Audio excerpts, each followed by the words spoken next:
Okay, I think I will start podcasting. Perfect, thank you.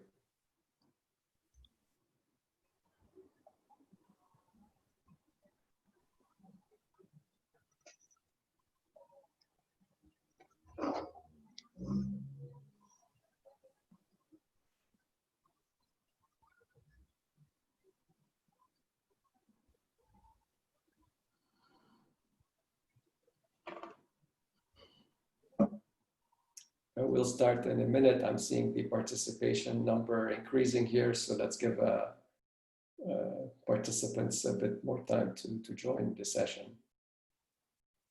Yeah.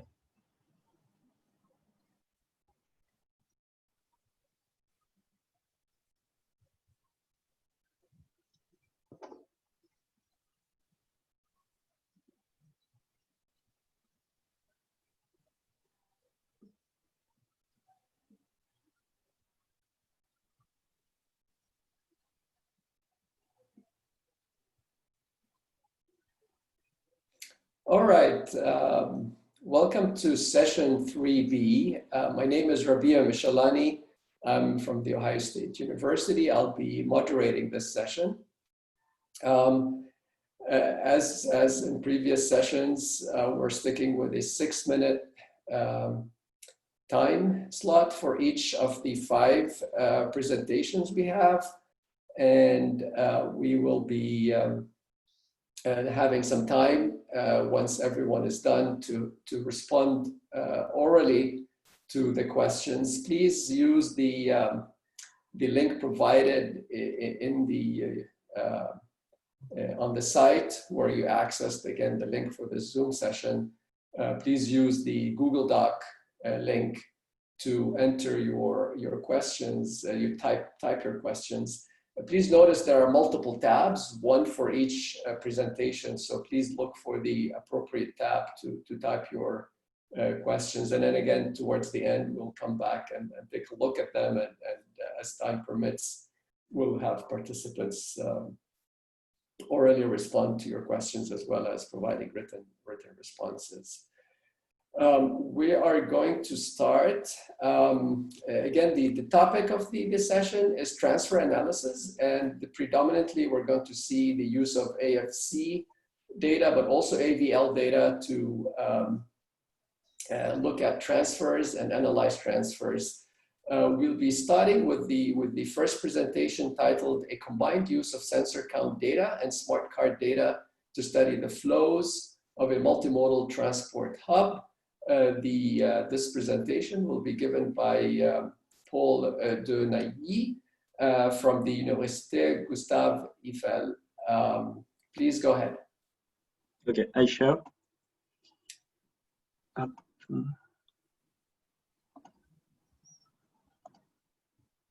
Can you see? Yes. Okay. Thank you. So hello everyone, my name is Paul de Nailly. I'm currently preparing my PhD between Université Gustave Eiffel on Groupe RATP, which is a French transport operator in Paris. Today I will talk to you about a combined use of sensor count data and smart card data to study the flows of a multimodal transport hub in Paris. So more specifically, this study will be an analysis of the contribution of a new data source, the sensors count data. This new data source should allow us to study the pole's attendance dynamics. After that, I will show it's interesting to combine this new data source with the more traditionally used ticketing data. First, some information about this multimodal transport hub. This is the La Défense business area, which is the biggest business area in France. So this area is mainly designed for working, but it's also a commercial place and a leisure place with a big concert stadium, l'Arena. The new data source I wanted to show you today is composed of 14 counting sensors, which are deployed at each access point of the hub, as we can see in the visualization here. These counting sensors can count every minute all incoming and outgoing flows in the hub. Moreover, we have access to the ticketing data, which comes from the control lines inside the hub. Now I will talk about some contributions with this new data source. The first one is it brings us information about all incoming and outgoing flows in the hub. This is contrary to the ticketing data, because in Paris, you don't have the information of the outgoing flows from the metro lines. This kind of contributions was really useful during the post-COVID period, because, for example, for a particular day, we could compare outgoing flows and incoming flows here in blue lines, and we could compare it with the median of regular days. A second contribution with this new data source is it allows us to finally study really different geographical areas in the hub. These geographical areas are linked with different kinds of activities, such as working, commercial, or leisure. Here, we've made a clustering work to bring together days based on their incoming and outgoing profiles. Here, for example, I show you this kind of clustering work made on a particular sensor, which is directly linked with the Arena concert hall. The first view is a calendar view with the days here and the month here, and the days are colored thanks to their cluster assignment. Below, we can see the incoming and outgoing flows, which are linked with these different clusters. And what we can see is that some days, for example, in green or in dark blue, these days are linked with event at the Arena concert hall with an evening peak of people for incoming flows. Some days are linked with working activities, we can see here. Some days with sport events, and some days with non-working days. Oh, come on. Now I will show you the interest to combine this new data source with the ticketing data. For this comparison, we've made this kind of visualization here.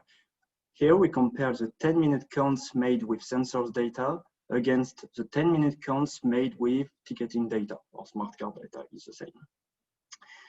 The first thing we can see is that the two informations are really similar, but sometimes we can see different trends like this one or this one here. These trends here come from some days when the sensors didn't work very well, but the ticketing data continued to count. And here, this second trend, it was a strike day when the sensors data continued to count, but not the ticketing data. Here we can make several conclusions with this kind of comparison. There are two cases. The first one is when you have a control line with ticketing data, which leads directly to an access point with a sensor. Here, the two sources of information must be really similar. So if you detect an error in one source, you can correct it with the other source.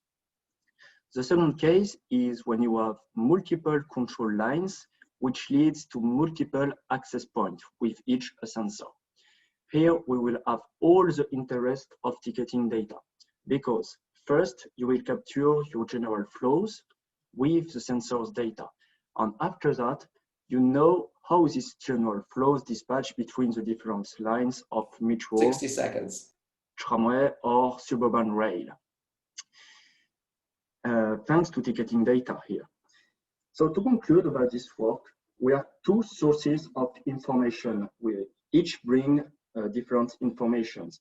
The sensors, which allow us to link profiles with activities in the hub, working, leisure, or commercial. But if we want to know what happened inside the hub, how the flow dispatch between the different lines, it's really interesting to have access to the ticketing data in this case. Thanks for your attention. Thank you very much. I'd like to remind, as we switch to the next speaker, I'd like to remind the speakers to please also turn on your video in addition to the microphone. The next speaker, or the next presentation, is titled Determining Transfer Times and Transfer Activities in Multimodal Public Transport Systems, presented by Niklas, Christoffer Petersen, from the Technical University of Denmark. Please go ahead. Thank you. Thank you so much. So we all know that transfers are unavoidable in public transport, and we also know that passengers find such transfers very unattractive.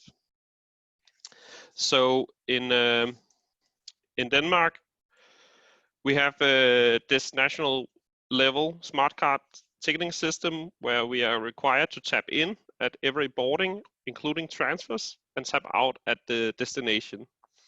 So from this system, we know that approximately 40% of all trips with public transport in Denmark have transfers. And we are interested in estimating the walking time between the alighting stop and the boarding stations. So this figure shows an example station where we have 2 bus stops to the right and a train station with 3 platforms and tap-in device at each platform to the left. And so we are interested in estimating the walking time between these points.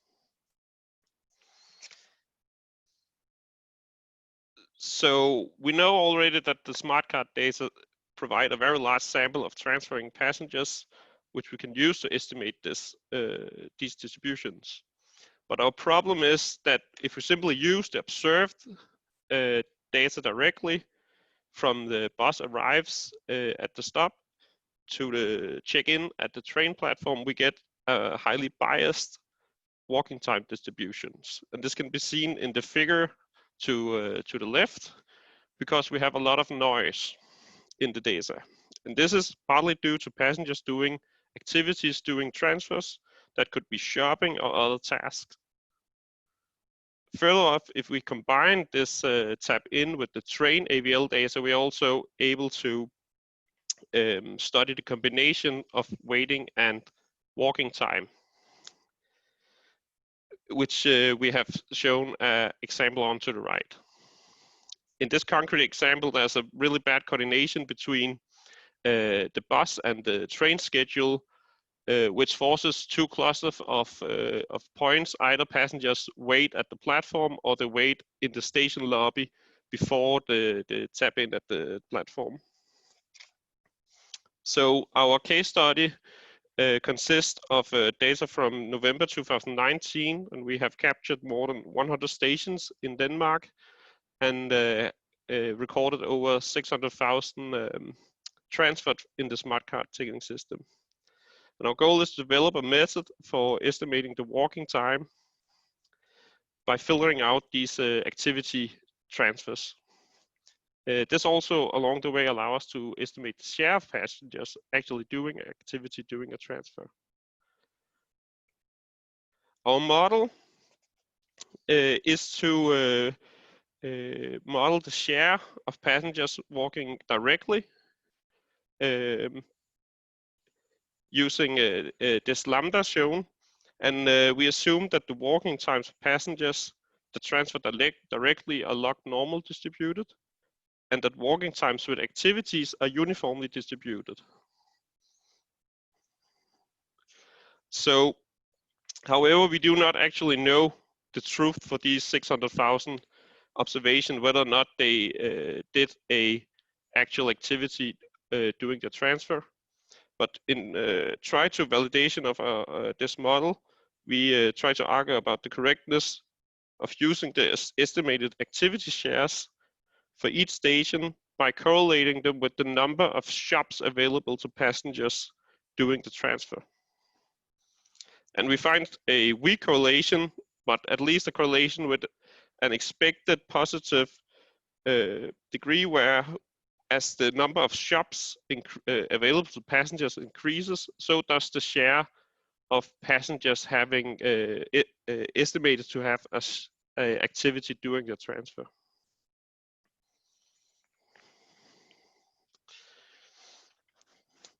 So here we have 2 examples showing the output of the model, both the raw observed data and the fitted distribution of specifically 2 pairs of bus and rail connections. So when we, for instance, compare the mean of the observed data with the mean of the estimated log normal distribution, we get a mean walking time that is more than 1/3 faster than using the raw data. And this is by excluding these transfers with activities. We also see that we have estimated for this particular station that 70% of all transferred will be having 60 seconds. Having some activity during the transfer. So our contribution is a method which captures passengers doing activities, and this allows us to actually exclude them when we model walking time. So we will get the actual walking time needed from transferring from a bus stop to a train platform. As we said, we also showed that the number of available shops have some correlation with the number of passengers estimated to do an activity. And finally, so the result of this is that we can use these estimated walking times in the planning of timetable and timetable synchronization, and also when we do smart passenger routing apps and travel planners, where we need the estimation of walking time between transfer modes.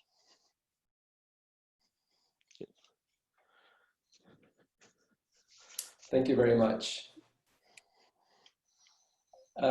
I'd like to, as we prepare to set up the next screen share, I remind all the participants, please use the Google Doc link to enter or type your question. Again, please note there are multiple tabs, one for each presentation.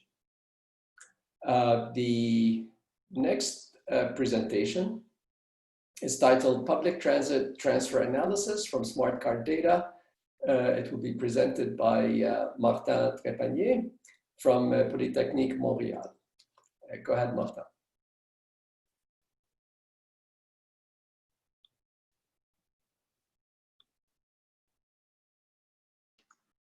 Okay, so thank you all for being here today. I will talk about public transit transfer analysis,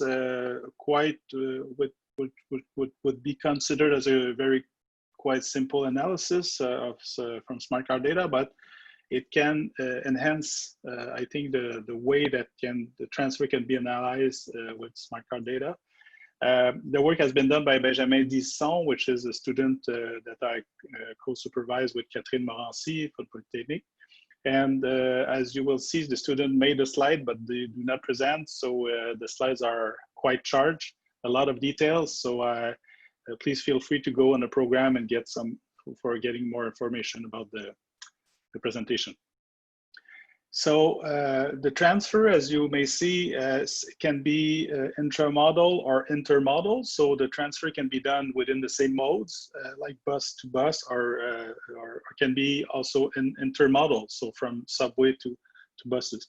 So, and transfer, it reduces the attractiveness of public transportation in general. People they don't like to transfer, they have to sometimes, but, and a lot of things can influence the transfer. So the information, the waiting time, the knowledge of the network, safety, equipment. So these are things that will be taken into account in the later studies, but in this one, it will be used just for a side information in this study. So the problem is that we use a smart card system data to try to build a methodology that can be used by the transit authority to analyze these transfers. So we created an algorithm that processes the data. In Montreal, the data is for tap-in only. As you know, for subway, we have to go further to try to detect where the people transferred. Fortunately, in Montreal, the network is much simple, so we don't have much uncertainties on these transfers. We have to look how these transfers are made by the people, when during the day, and what kind of groups, how can we categorize users looking at the transfer activity. So this was the main objective of the study. The general methodology, we use the Montreal Transit Authority, so the STM, 10,000 cards, 10 million transactions during a full year, to be able to look at the behavior of users. We look at the transaction data set. We make it as a trip data set. So as you know, in smart card, the sequence of transaction makes a trip, and between each transaction is a transfer. So we developed also a bus line typology. We developed daily transfer distribution, interaction between lines. But today I will talk mainly about card days segmentation of the trips that allows us to look at the passenger use of transfer, but during the whole year. So the key findings here, we looked at the program, which we process 98% of the data set. So it's usually smart cards is quite, I would say, a good sampling, a good data set that can be analyzed. There's not so much errors in it.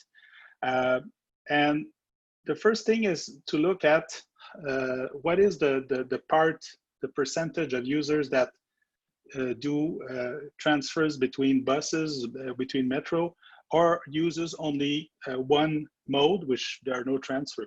So as you see in the first figure up there is that there's the coloration here refers to the type of transfer. For example, the green one is bus only, the yellow one is metro, so a subway only, and the other ones are transfers. So transfers between buses, between metros. And we see that, for instance, the bus is privileged during off-peak a little bit more, and during the night because the subway is not operating. And at peak hours, we have a little bit more users that will use transfer because the service is better and there's higher frequencies. Another thing that we look, if you look at the bottom figure here, is to look at how passengers behave from one day to another during the week. So we developed a segmentation of passengers looking at the type of transfer they make. And what we found is that the people who are using the metro are more variable in their behavior, that they're more flexible in the behavior and transfer. And people who uses the bus are less predictable in the sense that they usually remain in the same behavior, but it could also change. And obviously in the weekend, 30 of course, seconds. People are using less the system. So we also track the non-usage of the system. And this was used for 1 week, but it's been looked upon for all the weeks during the year. So please free to look at the longest presentation to have more details about this study and presentation. I thank you very much for attending today.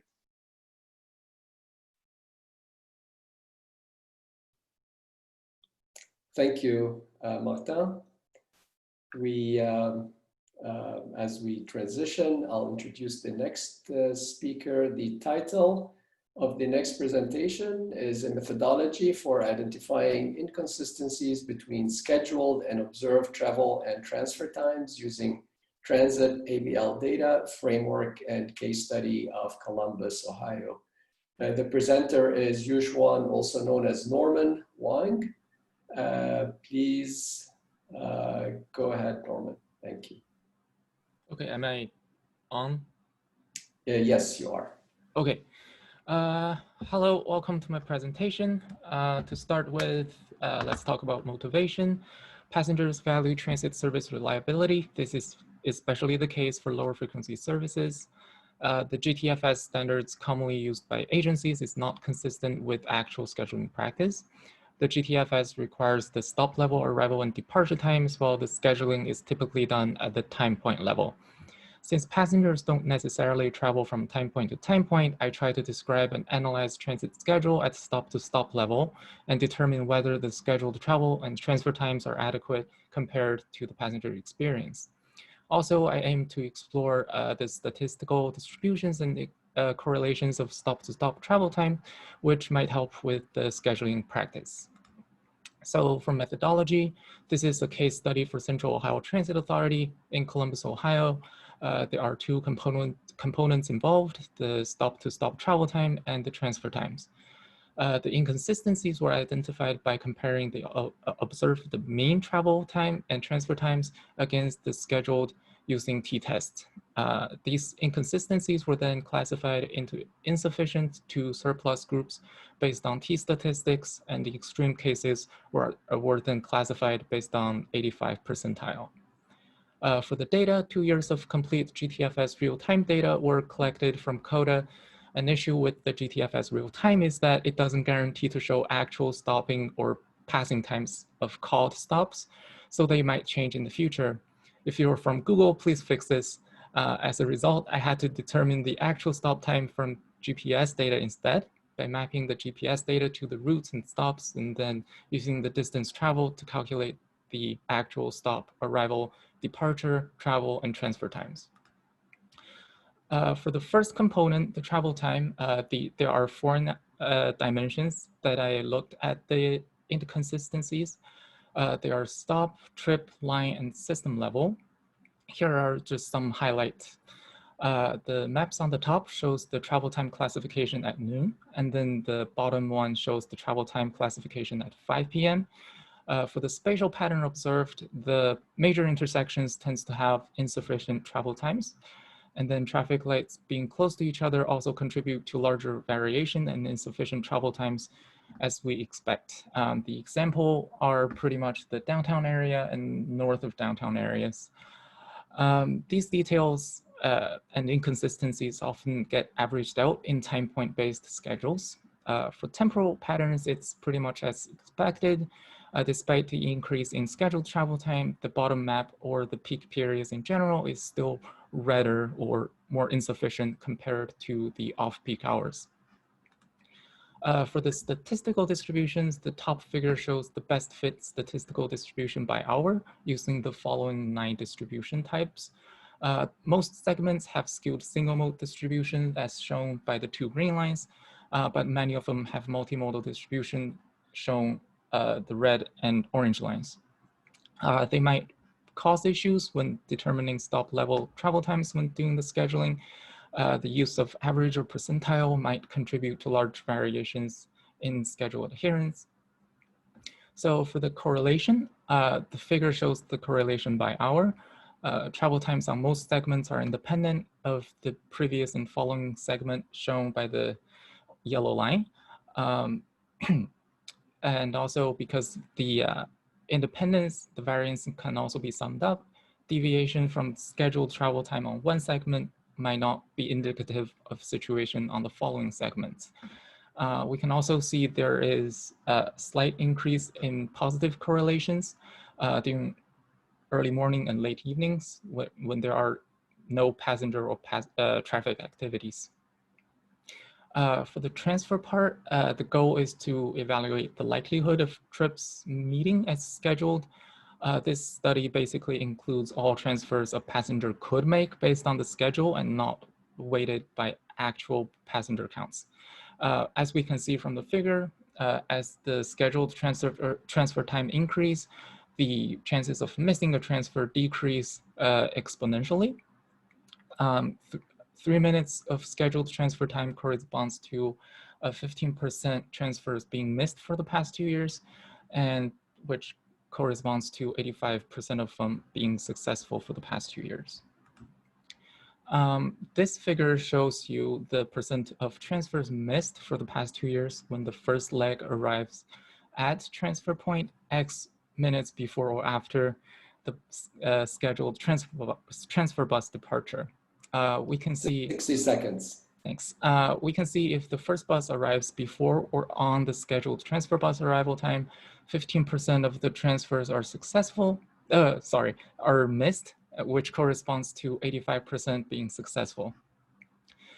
This is possible due to CODA doesn't allow buses to run early at time points. However, the chances of missing the transfer bus increase very rapidly if the first leg arrives after the scheduled transfer bus arrival. If the first leg arrives 3 minutes after, about 60% of the transfers are missed, which corresponds to 40% of them being successful. This suggests that even if bus 1 was held or delayed slightly, such that the transfer is no longer feasible, based on the schedule, a transfer might still be possible. Holding strategies should consider both routes for this reason. And this concludes my short presentation. You can go to the longer narrated version or head over to my website to see more detailed travel time study. Please contact me if you have further questions or job opportunities. Thank you so much for listening. Thank you, Norman. I apologize. I missed mentioning your affiliation. Norman Wang is from the Ohio State University. That's great. Let me, as we transition, introduce the next and final speaker for this session, and then we'll open up a Q&A once we're done with the remaining presentation. The title of the presentation is A Bus Location Estimation Algorithm by Integrating Smart Card and General Transit Feed Specifications Static Data, presented by Li He from the Autorité Régionale de Transport Métropolitain. Thank you. Go ahead. Hello, everyone. Can you see the presentation? Yes. Can you? Okay. Hello, everyone. This is Li He from Autorité Régionale de Transport Métropolitain. Today, I will present an algorithm that estimates bus boarding location by integrating smart car and the GTFS static data. In the smart car database, there is no information about boarding location, and according to some rules, we are not authorized to access GPS data. So we wanted to associate smart car data to GTFS to estimate the location of transactions. Here is an example. The x-axis of the left diagram represents the timeline. At the top is the schedule for 3 GTFS chip IDs. At the bottom, we have transactions of 2 validators. Each point represents a smart car transaction. Ideally, what we want to do is to associate each transaction series with the chip ID. Then for a given transaction, we look for a stop which corresponds to the associated chip ID in order to locate the transaction. 3 steps are needed to achieve this: determine the direction, associate the smart car data with GTFS, and locate the transaction. Step 1, determine the direction. For a bus line, we ask 4 questions to determine which model we will use. Whether the bus line touches a subway station, if so, how many times? Is the bus terminal a subway station or a transit hub? Based on the answers, we can determine to use model 1 or model 2. At the bottom, the left side is the general model for model 1. The bus terminal is a subway station or transit hub. We can call it A. In the model 1, we can determine the direction by from A and to A. The right side is a general model for model 2. Here, the bus terminal is no longer a subway station nor transit hub. We can use 2 stops, B and C, that receive transfers to determine the direction. If a validator receives a transfer at stop B, then in a few minutes, it receives another transfer at stop C. That is, the validator first touches B, then C, then the direction should be from B to C instead of from C to B. Step 2, associate a smart card transaction with GTFS. Here we will associate a transaction series of validator 1 to one of the 3 chip IDs. The transfer at A is at the beginning of the transaction series. So the direction from A, so the direction is from A. So the direction of chip ID 1 is not correct. Then we compare the departure time of validator 1 to chip ID 2 and 3. We find that chip ID 3 is not good because the difference of departure time is too large.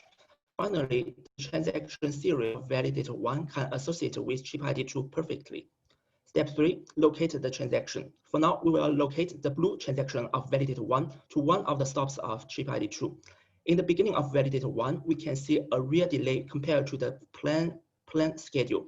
We have to take it into account. So we're going to use smart card transaction time minus the delta of starting time between smart card transaction and GTFS to locate the transaction. Then by using a function that estimates the location at a given time, we can estimate a closest location as the boarding location. We first test a method on a bus line RTL6 in the graphic 1. RTL6 connects Terminal Longueuil and Terminal Panama, where it can receive a lot of transfers. The height represents the second for a single day, and each grid point represents the transfer at a stop at a given time. Then in the graphic 2, we calculated the number of transactions per stop. Two terminals are the busiest, especially Terminal Longueuil, which connects to the subway station.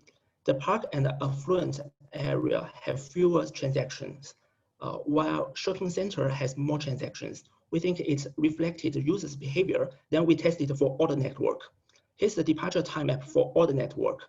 The point size represents the number of the transaction at the stop, and the color represents the average transaction time at that stop. Normally, the departure time is earlier when increasing the distance from a stop to the city center, except for the area very far away where residents work close to their home.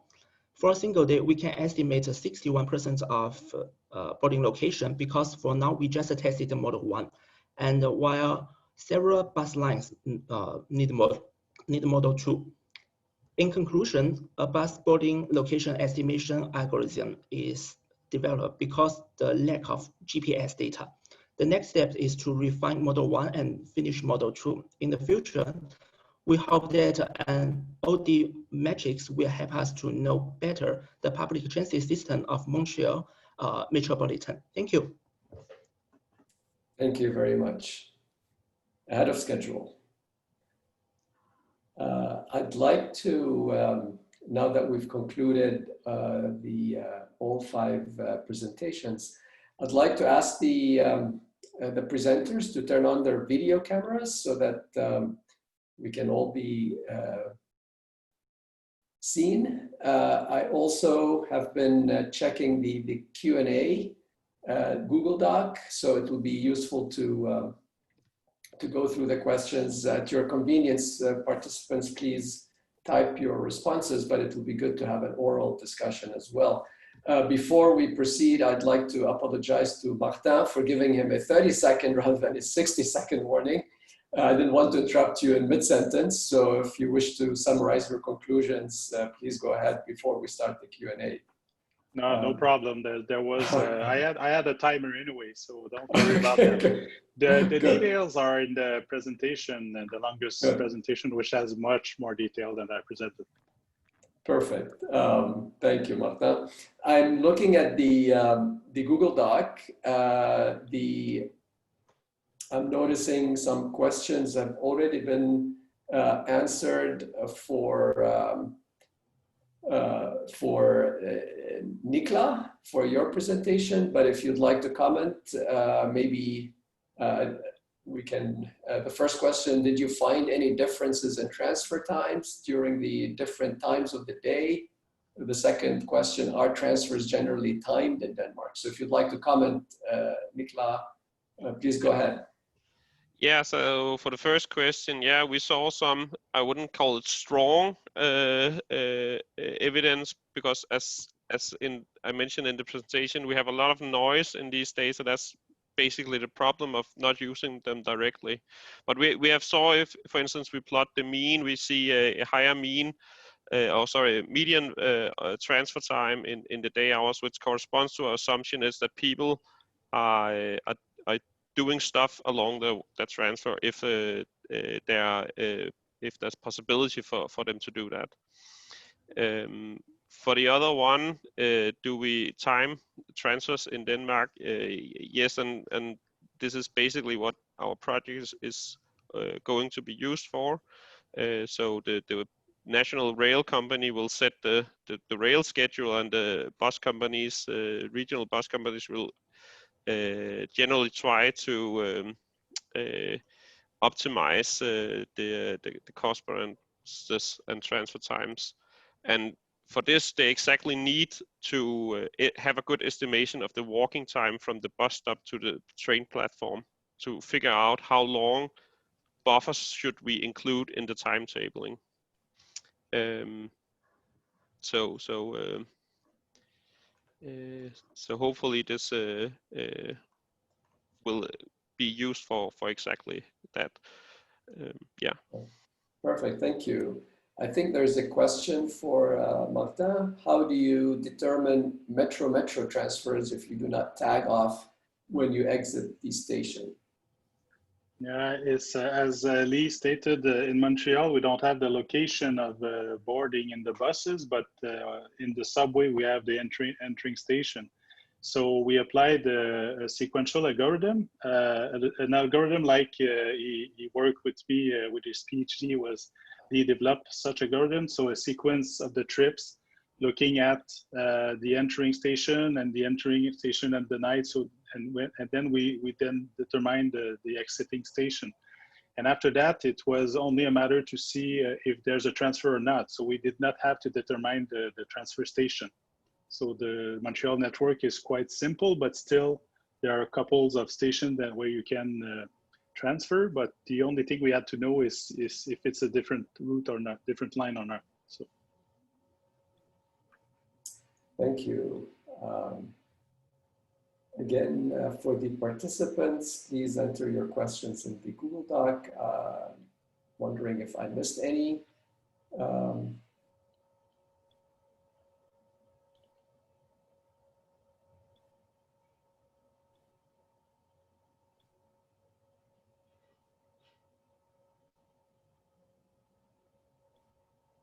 Any of the speakers, do you notice questions that I'm missing? I don't see any remaining questions.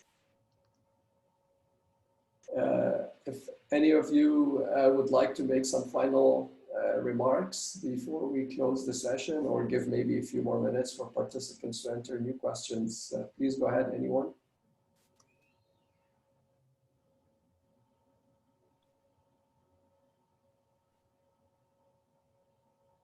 All right, let me just take one final look at the Google Doc. I don't believe we have any additional questions. This will give us a few extra minutes of a break, which is probably a good idea.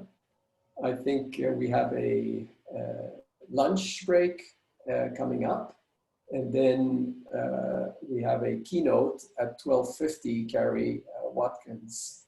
So again, one final check, and I don't see any additional questions entered. Let me just see if by any chance there are any questions in the chat. I don't see any, so I think we're good to go. Thank you, everyone, and see you at 12:50 again. Take care. Bye. Bye. Bye.